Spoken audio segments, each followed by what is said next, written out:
SSC 2025 batch প্রিয় শিক্ষার্থী বন্ধুরা, যারা বোর্ড চ্যালেঞ্জ করেছিল তোমাদের রেজাল্ট প্রকাশ কবে হবে শিক্ষা বোর্ড সরাসরি জানিয়ে দিয়েছে। আজকের ভিডিওর মাধ্যমে তোমাদেরকে জানানোর চেষ্টা করব। 10 আগস্টের মধ্যেই তোমাদের রেজাল্ট দিয়ে দিবে। এখন কত হচ্ছে এটা তো বুঝলাম, আমি বলি তোমাদেরকে 9 তারিখও দিতে পারে, কিন্তু তারা লাস্ট সুযোগ দিয়েছে 10 তারিখে, আগস্ট মাসের 10 তারিখ অথবা 9 তারিখ দিয়ে দিবে।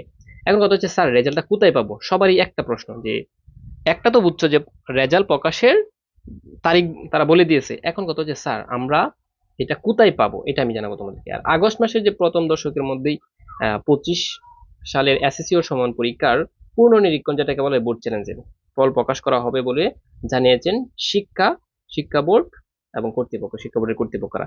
এখন কথা হচ্ছে কিভাবে কি পাবা, মূলত কথা হচ্ছে 30 দিনের মধ্যেই কি রেজাল্ট প্রকাশ করে দেয়, 30 দিনের মধ্যেই, ঠিক আছে।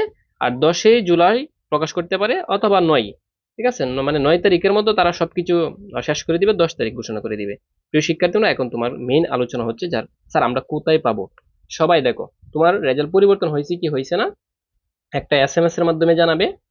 তোমার যে সিমটা দিয়েছিলা ওই সিম বোর্ড চ্যালেঞ্জের জন্য, হ্যাঁ, ওই সিমের মধ্যে জানিয়ে দিবে, অথবা সিম না থাকুক, মানে এই সিমের মধ্যে যদি মেসেজ আসে যে তোমার রেজাল্ট পরিবর্তন হয়েছে কি হয়েছে না, এটাও জানাইবে এক নম্বর কথা। হ্যাঁ, এসএমএস এর মাধ্যমে জানিয়ে দিবে যে তোমার রেজাল্ট পরিবর্তন হয়েছে কি হয়েছে না। এখন যদি এটা না জানো কোনো সমস্যা নাই, ওয়েবসাইটে জানতে পারবো, ঠিক আছে।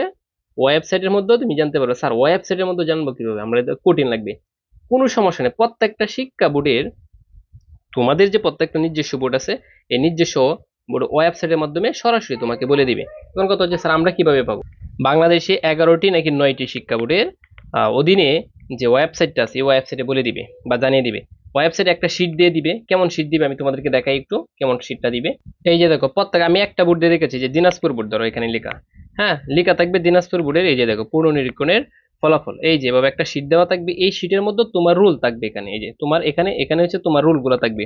হ্যাঁ, এরপরে তোমার সাবজেক্ট কোড থাকবে এখানে, তোমার আগে কি ছিল, আগে কি পয়েন্ট ছিল, পরে বর্তমান, বর্তমান আর পরিবর্তন হইলে ইয়াস আর অথবা চেঞ্জ লেখা থাকবে। প্রত্যেকটা ওয়েবসাইটে জানিয়ে দিবে। এখন কথা হচ্ছে স্যার আমরা ওয়েবসাইট বুঝি না, আমরা কিভাবে এই ফলটা পাবো। তারপর তুমি এখানে চেক করে দেখবে যে তোমার রুল আছে কিনা, যদি তোমার রুল এখানে থাকে তাহলে পরিবর্তন হয়েছে, তোমার রুলটা খুঁজে বের করতে হবে। অনেকটা পেজ দিবে, এই যে দেখো কত বড় পেজ দিবে, প্রত্যেকটা পেজের ভিতরে দেখবা তোমার রুল আছে কিনা, যদি তোমার রুল থাকে তাহলে রেজাল্ট পরিবর্তন হয়েছে। এখন কথা হচ্ছে স্যার আমরা রুল তো খুঁজে বের করতে পারবো না, কোনো সমস্যা নাই, আমি তোমাদেরকে সকল প্রসেস জানিয়ে দিব এই চ্যানেলের মাধ্যমে। প্রত্যেকটা শিক্ষা বোর্ডের প্রত্যেকের রুল আমি বের করে দিব, কোনো সমস্যা নাই। এই যে তাহলে কি করতে হবে, চ্যানেলটাকে সাবস্ক্রাইব করে রাখো। তোমাদেরকে সর্বপ্রথম আমি জানানোর চেষ্টা করবো SUBS CRIB, যদি সবার আগে রেজাল্ট পেতে চাও সাবস্ক্রাইব করে রাখো, সকল আপডেট পাবা।